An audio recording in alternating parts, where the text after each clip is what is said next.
오늘도 온라인으로 예배드리는 우리 성도님들 여기 잘 있습니다. 안부 문자 좀 올려주시기 바랍니다. 그래서 특별히 한 번도 안 올린 분이 계시는데 올리는 방법을 몰라서 그런 건지 안 올려서 모르는 건지 좀 궁금합니다. 그러니까 저희 가족 잘 있어요. 저도 잘 있어요. 그런 뜻으로 꼭 안부 좀 올려주시면요. 또 서로가 또 그 창에서 서로 안부를 나눠도 좋을 것 같습니다. 이제 원래는 오늘부터 현장 예배를 드리기로 계획했었는데 교회 일부에서 또 확산되는 바람에 이제 우리가 또 잠정적으로 보류하기로 했습니다. 제가 그런 생각 들었어요. 아까 광고 들으면서 만일에 우리 예배당이 작년 12월 성탄절 예배 때 입당 예배를 드렸다면 오늘 어떻게 됐을까 생각해 봤어요. 굉장히 황당했겠죠. 그렇죠? 예배당 잘 지어놨는데 거기서 예배도 못 드리고 있으면 얼마나 참 안타깝겠어요. 그래서 한편 생각하니까 그래 작년에 됐으면 좋을 뻔했는데 예배당 완공이 안 된 것도 지금 가서 보니까 그런 대로 또 위로가 된다. 괜찮다는 것도 좀 위로가 된다. 그런 생각이 들었어요. 안 그래요, 여러분? 예, 좀 그렇죠. 작년에 12월 25일에 예배당 잘 져갖고 입당 예배 드렸는데 1월, 2월 드리다가 코로나 때문에 지금까지 못 드리고 있다면 그 얼마나 참 안타깝겠어요. 예, 지금은 오히려 그래 내년을 바라보는 게 좋겠다. 우리가 아무리 계획해도 일이 안 되는데 안 된다 그래서 항상 낙심할 필요는 없겠다. 그런 생각이 다시 한번 듭니다. 다시 목표를 재조정합니다. 내년 4월 4일 부활주일이에요. 마침 달력 찾아보니까 내년도는 부활주일이 4월 4일이더라고요. 그래서 4월 4일, 4월 첫 주에 예배 드렸으면 좋겠다. 지금 예정일이 4월 달이거든요. 근데 물론 4월 말로 잡을지 모르겠는데 부활주일은 4월 초거든요. 그래도 혹시 공사가 잘 되면 3월 말까지 완공돼서 4월 첫 주에 우리가 부활절 예배를 드릴 수도 있죠. 그러니까 우리가 그 일을 위해서 또 목표 재조정하고 또 기도하면서 나가도록 하겠습니다. 아까 우리 이재섭 장로님 기도 중에 기도하셨지만은 건축위원회 위해서 여러분 많이 좀 기도 좀 해주세요. 지금 중요한 결정을 해야 될 때입니다. 그러니까 시공사 선정해야 돼요. 시공사를 잘 선정해야 된답니다. 저도 이제 예배당 짓는다 그러니까 예배당 먼저 지은 목사님들이 이런 팁도 주고 저런 팁도 주고 그러는데 제가 기억나는 거는 시공사가 재정이 튼튼해야 된대요. 그 재정을 적어도 그 시공사에 3년권은 봐야 되는데 3년. 근데 그 어떤 분이 그러더라고요. 자기는 그 믿고 했는데 부도가 났대요. 그 시공사가. 그래서 아주 해먹었대요. 하다 부도 나오면 큰일 난답니다. 시공사가. 그러니까 돈은 다 줬는데 그 회사는 부도가 나서 지을 돈이 없는 거예요. 그렇다 그러더라고요. 그래서 하여튼 기도를 많이 해야 됩니다. 아무리 우리가 잘 살펴도 다 살 필요는 없거든요. 그러니까 꼭 우리에게 맞는 시공사를 하나님이 허락해 달라고 기도해서 차질 없이 잘 진행되도록 그렇게 기도해 주시면 감사하겠어요. 내년 4월 4일 부활주일입니다.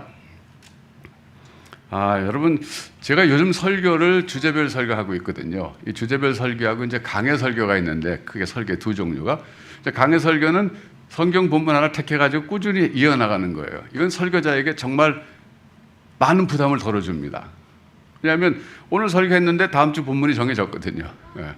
사실 설교자들 사이에서 이런 말이 있어요. 본문만 정해지면 설교 준비 반은 끝난 거다 이런 말이 있어요. 근데 본문 정하기가 참 어려운 거예요. 지금 주제별 설교는. 그래서 오늘은 제가 시편 23편을 선택했어요.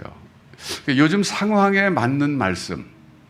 나도 이 코로나19를 지나면서 내 마음속을 살피면서 우리 성도들의 마음도 한번 살펴보면서 어떤 말씀이 우리에게 오늘 적절할까.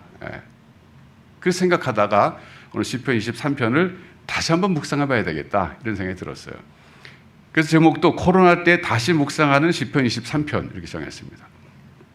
왜냐하면 우리가 시편 23편을 너무 잘 알잖아요. 오늘 우리 선명정 집사님이 그 봉헌성으로 이거 찬양했잖아요. 그러니까 이거는 노래를 하도 많이 써도 잘 알려진 그런 시편입니다. 그런데 제가 사실 이 부탁을 선명정 집사님한테 오늘 아침에 드렸어요. 아침에 7시 반쯤 전화 걸었나. 그래서 집사님 너무 급하긴 한데 아무래도 좀 헌금성으로 이거 좀 해주면 좋겠다. 그랬더니 선 집사님이 뭐라 그랬을 것 같아요? 네. 그래서요. 얼마나 고맙든지. 원래 프로들에게는요 이렇게 부탁하면 안 해줘요. 프로들은 굉장히 부담을 가져요. 내가 음악 전공한 사람인데 갑자기 아침에 부탁받고 한다. 그러면 실수라도 하면 그게 참 안 좋잖아요. 프로인데. 그러니까 프로 아닌 사람들이 좋은 거예요, 오히려. 프로 아닌 사람들은 하다 실수해도 뭐 프로 아니니까 본인도 그렇고 듣는 사람도 그렇고 이해되는데 오늘 우리 선지사님 실수 안 했죠. 그래도 아주 참 감사드려요. 지금 미국에서 지금 소위 시위가 이제 폭동으로 확대되고 그래서 우리가 멀리서 바라보면서 좀 불안하고 있지 않습니까? 코로나까지 미국은 심각한데 폭동까지 겹쳐가지고 미국에 우리 아이들 유학 보내놓고 있거나 저같이 딸이 있는 집은 다 걱정이 되는 거예요. 지금 잘 살고 있는가. 그러니까 시국이 굉장히 불안해요. 또 한인 상가도 많이 뭐 털렸다 이런 뉴스도 듣고 그러면 왜 털리지? 아마 그런 분도 계실 거예요. 근데 좀 살다 와서 잘 압니다. 왜 털렸는지. 거기는 우리 한인들이 요즘 좀 많이 변화가 있지만 초창기에부터 지금까지 대부분 흑인 동네에서 장사하는 분들이 많아요. 그러니까 사는 거는 다른 데서 살지만 소위 뭐 서버브나 백인 지역에 살지만 가게는 흑인 동네인 분들이 참 많아요. 그러다 보니까 폭동이 일어나면은 그런 데가 많이 털리는 거죠. 그 참 걱정 많이 돼요 거기. 근데 어쨌든 참 안타까워요. 미국의 그 인종차별 문제는 이게 해결이 잘 안 되는 것 같아요. 정말 주님이 오실 때까지도 안 되지 않을까 인간적으로 생각해 보면 뭐 너무 뿌리 깊은 그런 어떤 갈등이기 때문에 이게 정치적이나 무슨 다른 어떤 뭐 경제나 뭐 어떤 방법을 동원해도 해결하기는 참 어려운 것 같아요. 흑인들은 참 마음속에 그 우리 한국으로 말하면 한이 있어요. 한이. 그걸 어쩔 수가 없어요. 생각해 보세요. 여러분 밤에 잠자고 있는데 아프리카에서 평화롭게 살고 있는데 노예장 상인들이 들어와서 잡아갔단 말이에요. 그래가지고 그냥 끌려온 거예요. 끌려온 거. 그러니까 미국 간 게 내가 아메리칸 드림 갖고 간 게 아니라 내가 끌려간 거란 말이죠. 얼마나 억울해요. 여러분 생각해 보세요. 더군다나 배 타고 가면서 반이 죽었어요. 생각해 보세요. 여러분 같으면 그 한이 얼마나 서려 있겠어요. 여러분 조상들이 그랬다 그러면. 그런데다가 또 미국은 계속적으로 또 차별이 있었기 때문에 이건 구조적인 문제예요. 참 어려워요. 그래서 참 이런 일이 있을 때마다 안타깝습니다. 제가 미국에서 목회할 때 우리 교인 한 사람이 총에 맞아 돌아가셨어요. 흑인 동네에서 장사하는데 그래서 장례를 치러야 되는데 일부러 그 동네 가서 치렀죠. 그 흑인들 다 있는 사는 곳에 마당에서 예배드리고 그 흑인교 지도자를 초청하고 그래가지고 결국 그 갈등을 풀어야 되잖아요. 어쨌든 그래서 거기서 그 동네도 막 돌면서 평화적 우리가 시위하면서 그러면서 이제 이런 일이 다시 일어나면 안 된다. 그러면서 흑인 교회 지도자들에게 협조도 구하고 그랬었는데 참 이건 정말 어려운 문제. 그러니까 이런 뉴스가 들려오고 또 뭐 코로나 때문에 미국은 10만 명 죽었다 그러고 우리 한국은 그래도 방역을 잘해가지고 지금 괜찮긴 하지만 언제 또 이게 이 일이 또 올지 모르고 제2의 코로나, 제3의 코로나 올지 모르잖아요. 그래서 불안한 시대에 살고 있어요 우리가 지금. 그래서 제가 시편 23편을 다시 한번 묵상해 보려고 합니다. 지금 코로나의 이 길이죠. 코로나가 발병해갖고 우리가 새로운 길을 지금 걸어가고 있는데 이건 경험이 별로 없는 길이에요. 전에 제가 지금 한국에서 태어나가지고 65년째 살고 있지만 제 생애에서 이렇게 뭐 전염병 때문에 뭐 방역하고 뭐 사회적 거리두기 이런 거 해본 적이 한 번도 없어요. 처음이에요, 처음. 그러니까 이건 뭐냐면 전례가 없는 일이에요, 우리 모두에게. 그렇기 때문에 다 우왕좌왕하고 있습니다. 그 여러분 그 책 가운데 그 닥터 스캇 팩이라고 하는 사람이 쓴 그 Road Less Traveled라는 글이 있죠. 이게 아직도 가야 할 길, Road Less Traveled라고 이렇게 번역했는데 아직도 가야 할 길이라기보다는 잘 안 가본 길 이렇게 번역하는 게 맞는 것 같아요.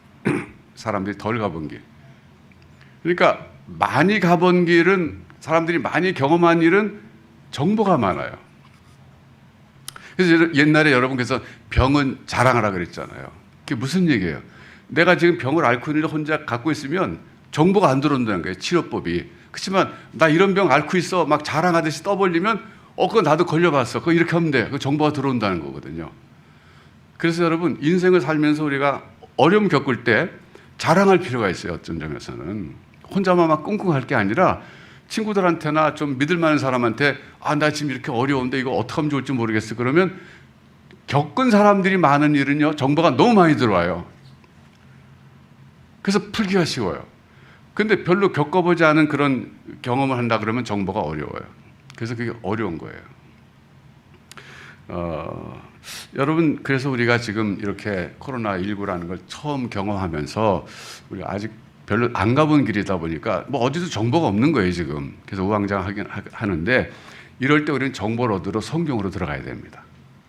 성경에 근본적인 정보가 있거든요. 저는 그게 오늘 시편 23편이라고 생각해요. 시편 23편. 여러분, 시편 23편을 이게 낭송한다든지 아까 같이 선지사님이 찬양할 때 가사 들으면 어떤 전경이 펼쳐집니까? 첫 번째, 여호와는 나의 목자시니 내게 부족함이 없다. 그가 나를 푸른 초장으로 이끌고, 어떤 분은 이제 골프장 생각날 거예요, 그렇죠? 골프장 얼마나 아름다워요, 사실은. 골프장 정말 아름다운 곳이에요. 뭐 호수도 있고 그냥 잔디가 파르르 깎여 있고 얼마나 좋아요. 푸른 초장으로 인도하시고 뭐 주의 지팡이 대신 골프채 들고 이렇게 다니면서 때로 그 어디에 빠지는 걸, 사망의 음침한 골짜기 어디에 그 뭐 이렇게 모래에 빠지는 거 이렇게 물에도 빠지고. 그래서 골프 치는 사람들이 이거 좋아해요. 제가 그 미국 살 때 들은 얘기인데, 어떤 분 너무 골프를 좋아해가지고 왜 돌아가셨는데 장례식장에 그분 골프채 이렇게 세워놨다 그러더라고요. 골프채 이렇게. 근데 이 목가적인 이 시가 사실은 전쟁터에서 수없이 싸움의 경험을 했던 다윗에 의해서 지어졌다는 것이 참 특색이에요. 여러분, 제가 질문할게요. 다윗, 그러면 여러분들은 다윗이 어떤 인물인 것 같아요? 그가 제사장 같아요? 선지자 같아요? 성시자 같아요? 정치인 같아요? 군인 같아요? 대부분의 우리 한국 사람들, 신앙인들은요, 다윗을 성직자로 생각하는 경향이 많아요. 왜냐하면 너무 신앙이 좋았었기 때문에. 다윗이 쓴 시편도 얼마나 많아요. 근데 사실은요, 다윗은 성직자나 선지자가 아니라 이 사람은 군인이었고 왕이었고 정치인이었어요. 그러니까 지금 전투 속에서 인생을 살아온 사람이에요. 그는 수많은 전쟁터에서 사람을 죽이기도 했고 죽을 뻔하기도 했고 피를 많이 흘리기도 했고 정말 온갖 그런 그 경험을 다 뚫고 지나온 사람이에요. 거기다 또 정치인으로서는요, 얼마나 정적이 많았습니까? 사울 왕을 비롯해가지고 처음부터 너무 거대한 정적들이 많았잖아요. 뭐 골리앗은 전쟁터에서의 적이었고 수많은 적들에 둘러싸여가지고 평생을 살아온 사람이에요.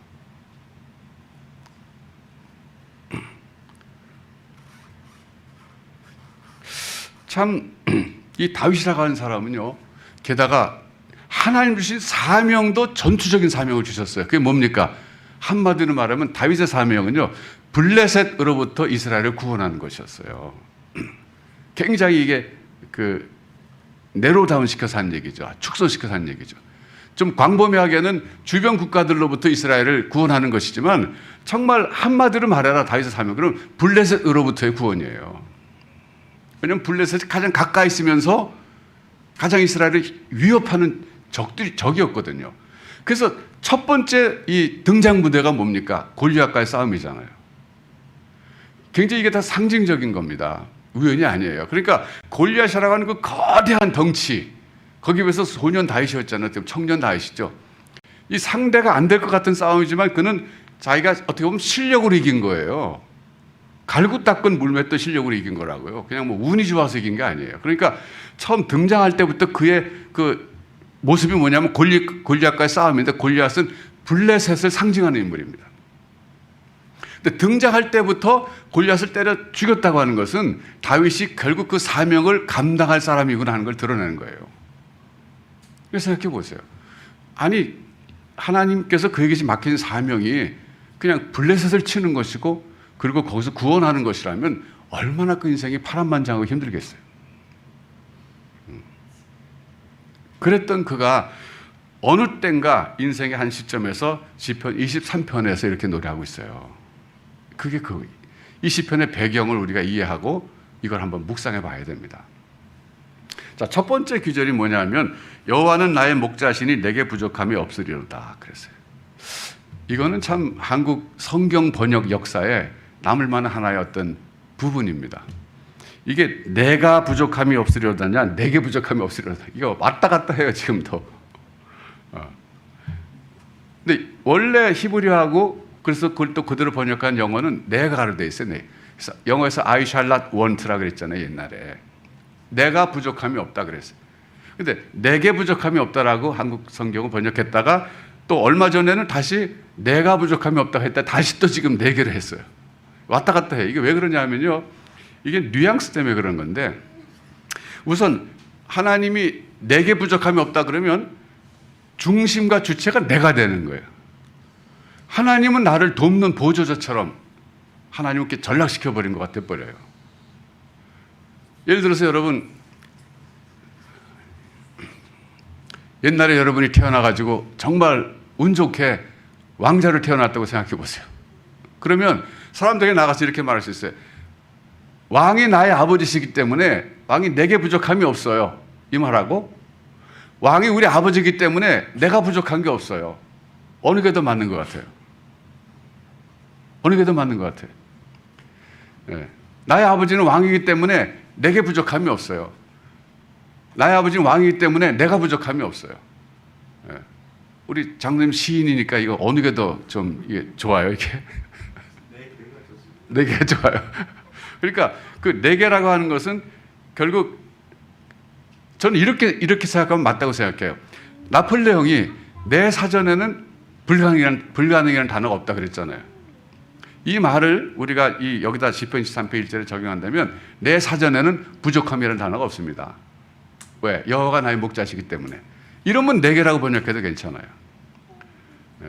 근데 마치 하나님은 나에게 부족함이 없이 모든 걸 채워주는 그런 분이다 그렇게 생각한다면 잘못된 번역이에요. 그러니까 네 개라고 번역할 수 있는데 하나님을 내게 부족한 분이 없이 채워주는 분이라고 생각하면 그건 잘못된 건데 그냥 내 사전에는 부족함이 없어요. 왜? 하나님이 내 아버지이기 때문에 목자이기 때문에 이러면 괜찮다는 거예요. 그러니까 네 개라고 번역해도 괜찮은데 생각을 어떻게 하느냐에 따라 달라요. 자, 여러분 그런데 이 시의 어떤 구조를 크게 두 부분을 나눠봐야 됩니다. 첫째는 1절부터 3절까지가 제1연이면 4절부터 6절까지 두 번째 연입니다. 이 둘로 나눠야 되는데 나누는 기준이 있어요. 기준이 뭐냐면 인칭의 변화입니다. 인칭의 변화. 그러니까 1절부터 3절까지는 인칭이 뭐냐면 특별히 하나님에 대한 인칭의 변화예요. 하나님에 대한 인칭의 변화인데 1절부터 3절까지는 하나님에 대한 인칭을 3인칭을 쓰고 있어요. 여호와는 3인칭이잖아요. 하나님은 또 그가, 영어로 he 그러잖아요. 그가 3인칭을 쓰고 있어요.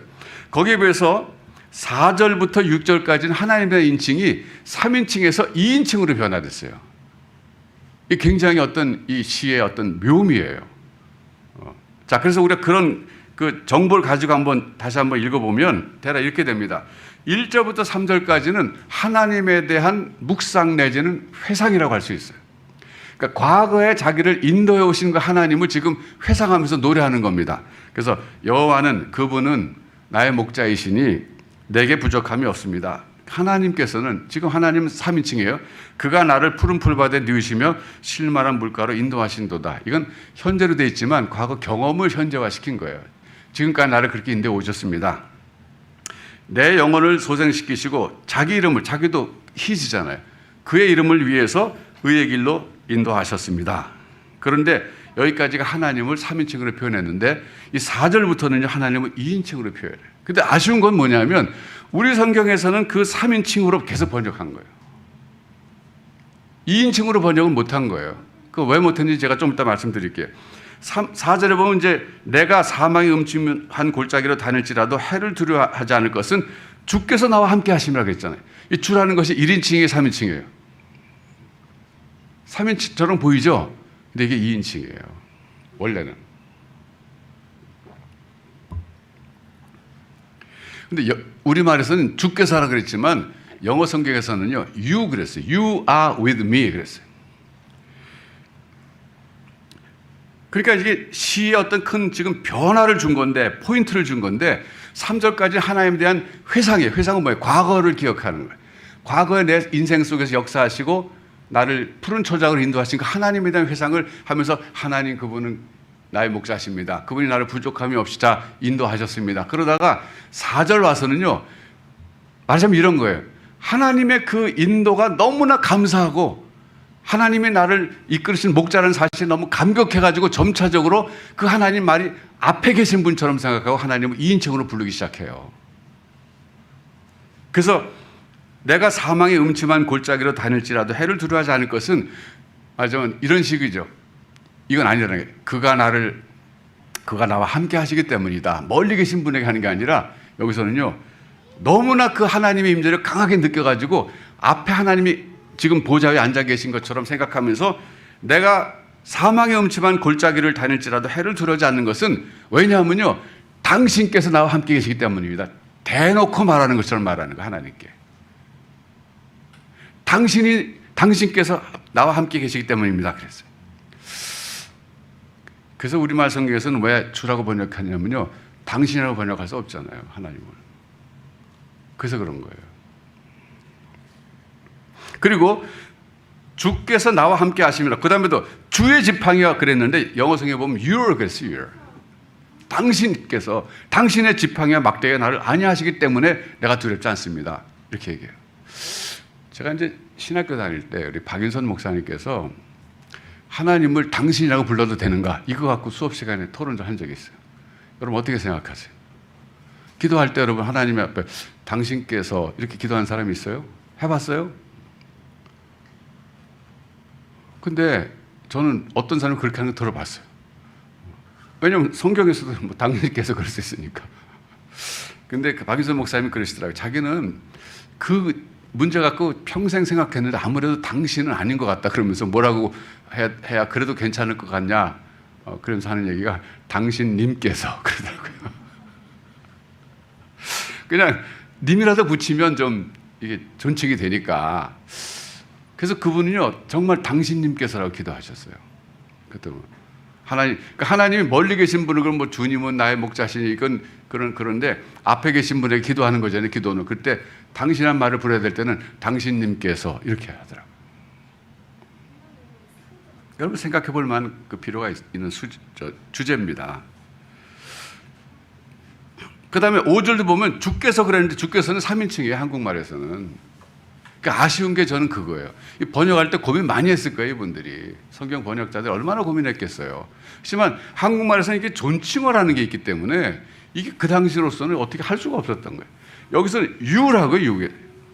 주께서, 당신께서, 당신님께서 내 목전에서 내게 상을 차려주시고 기름을 내 머리에 부으셨으니 내 잔이 넘치나이다. 여러분 여기서 5절은요, 현재를 가리키고 있어요. 다윗의 생애 속에서 현재. 그러니까 1절부터 3절까지는 과거예요. 회상이니까. 근데 이 4절부터 5절까지는 지금 현재를 얘기하고 있어요. 현재 상태로 돌아온 거예요. 과거 회상을 끝내고 현재로 돌아와서, 내가 지금 사망의 음침한 골짜기를 다녀도 지금 다니고 있어요. 어떻게 보면 다니고 있지만 내가 지금 그래도 난 두렵지 않습니다. 여러분 얼마나 참 다윗이 사망의 음침한 골짜기 같은 곳을 많이 지나다녔겠습니까? 심지어 여기 아들에게도 쫓겨다녔잖아요. 압살롬에게. 기가 막힌 일 아니겠어요? 세상에 자기 아들한테 그렇게 쫓겨다닌 사람이 몇 명이나 있겠어요? 그렇게 다니고 있는 그때일지도 모르는데, 어쨌든 현재 내가 지금 사망의 음침한 골짜기 지금도 지나가고 있지만, 그러나 나는 지금 두렵지 않습니다. 왜? 당신님께서 나와 함께 계시기 때문입니다. 그럼 현재. 그리고 지금 당신님께서 내 원수의 목전에서 내게 상을 차려주시고 기름을 내 머리에 부으셨으니 내 잔이 넘치나이다. 이건 지금 그 위기에서 벗어나서 현재 그 위기 상황에 있다가 지금도 여전히 위기이지만 그래도 어느 정도 벗어나서 현재 지금 하나님이 자기를 구원해 주셨다는 것을 이렇게 아름답게 표현하고 있어요. 거기다가 6절에서는요, 이건 미래입니다. 그러니까 이 시에는 과거, 현재, 미래로 구성되어 있기도 해요. 내 평생의 선하심과 인자하심이 반드시 나를 따르니 내가 여호와의 집에 영원히 살리로다. 이건 미래예요. 그러니까 여기서 지금 다윗이 보여주는 건 뭐냐면요, 현재 어려운 시기를 지나가고 있어요. 사망의 음침한 골짜기를 지나가고 있어요. 그런데 여기서 지금 힘을 얻는 것은 두 가지 때문에 그래요. 하나는 뭐냐면 과거를 회상하면서 과거에 자기를 구원하신 하나님을 회상해 보니까 힘이 나는 거예요. 자기를 목자처럼 인도해 주셨어요. 여러분, 양들이 어리석다는 거 아시잖아요. 양이 또 근실합니다. 잘 못 본대요. 그래가지고 이렇게 양떼들이 쭉 가다가 목자가 장난 삼아서 막대기를 하나 딱 놓으면 먼저 맨 앞에 가는 그 수장이 그걸 펄쩍 뛰어넘는데요. 그래서 이제 고담도 펄쩍 뛰어넘을 때 막대기 딱 치우면 세 번째는 막대기 없는 데서 펄쩍펄쩍 뛰어넘는데 계속 거기서 이렇게. 아무 생각 없이 앞에 가는 양 따라간다 이렇게. 그게 양이 그렇게 단순하대요. 목자가 없으면 양은 정말 죽는 거예요. 그런데 자기 인생 속에서 하나님은 과거에 자기의 목자로서 인도해 주셨다는 건데 자기가 목자였잖아요. 아버지 집에서 양을 길러봤잖아요. 그러니까 너무 잘하는 거야. 목자와 양의 관계. 목자가 양을 어떻게 보호하는가를 자기 자신이 경험했기 때문에 안다는 거죠. 그래서 하나님은 자기 목자이시기 때문에 자기가 부족한 게 없다. 내 사전에는 부족함이라는 단어가 없다. 이렇게 말하는 거예요. 과거에 그러다가 현재 지금 음침한 골짜기를 다녀도 그 과거에 하나님이 구원해 주시고 인도하신 경험을 생각해 보니까 지금도 두려워하지 않는데 더 중요한 건 뭐냐면 지금 바로 하나님 당신이 나와 함께 계시기 때문입니다. 자, 여러분, 다윗에게 있어서 하나님이 함께 계신다고 하는 것이 무슨 뜻이었을까? 이게 굉장히 중요한 키워드예요, 오늘에. 찾아보겠습니다. 사무엘상 18장 12절.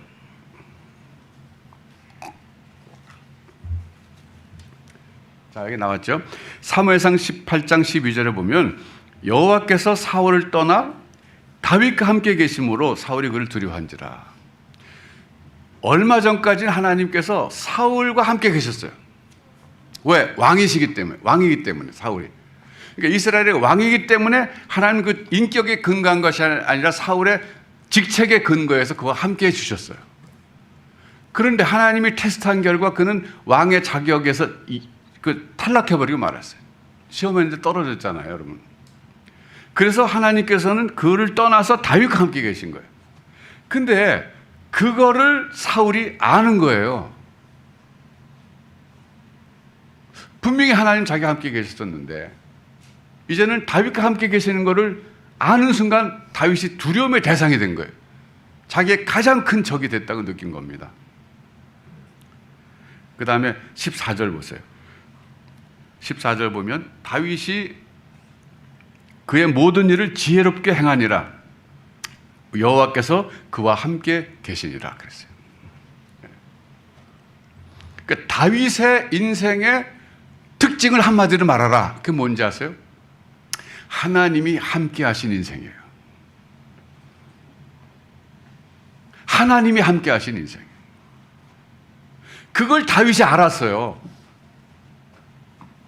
그렇기 때문에 시편 23편 4절에서 그런 말 하고 있는 거예요. 나는 지금 사망의 음침한 골짜기를 지나고 있어도 난 해받을 거 두려워하지 않습니다. 왜? 당신이 지금도 나와 함께 계시기 때문입니다. 이렇게 얘기하고 있어요. 그러니까 과거에도 나와 함께 계셨지만 지금도 함께 계시기 때문에 난 두렵지 않습니다. 그거예요. 제가 제 인생의 어느 순간에 이 귀절의 말씀을 깨닫는 때가 있었어요. 20대 중후반쯤 됐겠죠. 그때쯤 제가 성경 목사가 되어 깨달았어요. 그때부터 저에게 변하지 않는 저를 위한 기도가 있다면 이거였어요. 하나님이 저와 함께 계셔 주시옵소서. 저는 이걸 욕심적으로 구했어요. 다른 것보다. 이건 좋은 욕심이에요. 하나님, 다른 것보다도 하나님이 저와 함께 하여 주시옵소서. 왜? 그래야 하나님이 내게 주신 사명과 역할을 내가 감당할 수 있다고 믿었기 때문에 그랬어요. 저는 이건 정말 좋은 기도라고 생각해요.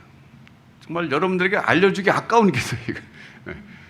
이건 너무나 좋은, 이건 정말 비밀인데 제가 여러분들 우리 다윗교회 성도님들이니까 공개하는 겁니다. 지금까지 이렇게 기도 안 해보셨다면 오늘 이후로 이 기도 해보세요. 하나님이 나와 함께하여 주시옵소서. 하나님이 나와 함께하여 주시옵소서. 다른 것 다 필요 없고 하나님이 나와 함께하여 주시옵소서. 내가 부족함이 없습니다. 여러분 자녀들을 위해서 기도할 때도 마찬가지예요. 여러분 자녀들을 위해서 기도할 때 하나님 우리 아이와 늘 평생 어디로 가든지 그와 함께하여 주시옵소서. 이렇게 기도하셔야 돼요. 그래서 이제 사무엘상 같은 데 쭉 읽어보면요, 이 말이 반복적으로 나와요. 하나님이 그와 함께 하심으로 다윗이 어디에 가든지 일을 잘하고 형통하였더라, 이 말이 나와요. 그러니까 이게 핵심이에요, 핵심. 우리 인생을 축복받고 잘 사는 그 핵심이 뭐냐면 하나님이 함께 하시는 인생이에요.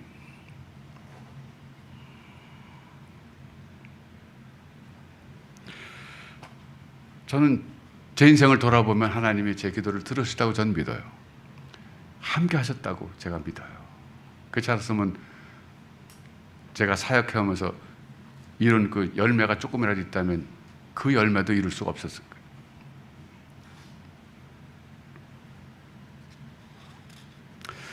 여러분, 지금 우리는 다 현재의 불안 속에 살고 있고 코로나19 때문에 또 미래는 언제나 불안했어요. 미래는 어떻게 될지 아무도 모르잖아요. 그러나 하나님은 아신다는 거예요. 내 미래를 나는 모르지만 하나님은 아시는데, 그렇기 때문에 하나님이 나와 함께 하시기만 하면 내 미래는 안전하고 보장됐다는 겁니다. 이 미래에 대한 이 불확실성이 우리 삶의 불안의 원인 가운데 가장 근본 원인입니다. 미래의 불확실성. 미래가 어떻게 될까? 내 미래가 어떻게 될까? 한국 사회가 어떻게 될까? 미래가 어떻게 펼쳐질까? 코로나19가 어떻게 될까? 불안해, 몰라요. 그것이 우리 두려움의 근본 원인입니다. 그러나 이 시편 23편 6절에서 다윗은 미래도 확신하고 있어요. 미래가 어떻게 될지 모르지만 한 가지 확실히 아는 건 뭐냐면 내 평생에 하나님의 선하심과 인자하심이 반드시 나를 따르니 내가 여호와의 집에 영원히 살리로다. 이 확신이 있어요. 그래서 더 이상 두려워하지 않는 거예요. 오늘 이 시편 23편이 오늘 여러분들의 찬송과 여러분들의 기도와 여러분들의 고백이 되시기를 축원합니다. 그래서 적용은 뭐냐면요, 시편 23편을 암송하십시오. 시편 23편을 암송하세요. 첫 번째 적용이 그거예요. 두 번째는 시편 23편 오늘 선명집 사 부른 찬송, 그것도 한번 불러보십시오. 그리고 오늘 우리가 불안한 시대 지나고 있어요. 더 나을 거 없이 지금 불안해요. 그런데 너무 불안해하지 마세요. 시편 23편 속에서 다윗이 하나님을 회상하면서 현재 하나님 자기 함께 있다는 걸 믿으면서 미래도 인도하실 걸 믿으면서 담대하게 나갔던 것처럼 여러분도 그렇게 나가십시오. 그래서 이 코로나에 지지 마시고 이걸 이기시고, 코로나뿐만 아니라 앞으로 인생에 어떤 역경과 장애물이 앞에 있다 할지라도, 심지어 사망의 음침한 골짜기를 지나가고 있다 할지라도 두려워하지 마십시오. 하나님이 함께 하십니다. 그래서 여러분들은 기도는 하나님 언제나 저와 함께하여 주옵소서. 하나님 우리 가정과 언제나 함께하여 주옵소서. 하나님 우리 교회 언제나 함께하여 주시옵소서.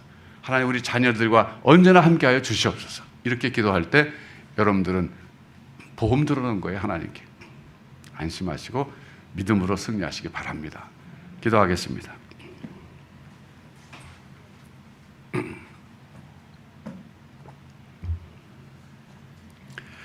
하나님 아버지, 코로나19 때문에 우리 모두가 우왕좌왕하고 불안하며 살고 있습니다. 또 미래에 어떤 일이 또 어떻게 벌어질지 두려워하면서 바라보고 있습니다. 이때 시편 23편 다윗의 찬양과 기도와 고백을 통해서 우리에게 용기를 주시니 감사합니다. 시편 23편이 나의 시편이 되게 해 주시옵소서. 그래서 무엇보다도 하나님 나와 함께 계심을 확신하며 현재 어려움을 이기고 나가게 하여 주시옵소서. 뿐만 아니라 미래에도 영원히 하나님의 집에서 내가 거할 것을 믿음으로 바라보면서 담대하게 나가는 저희 모두가 되게 하여 주옵소서. 예수님의 이름으로 기도하옵나이다. 아멘.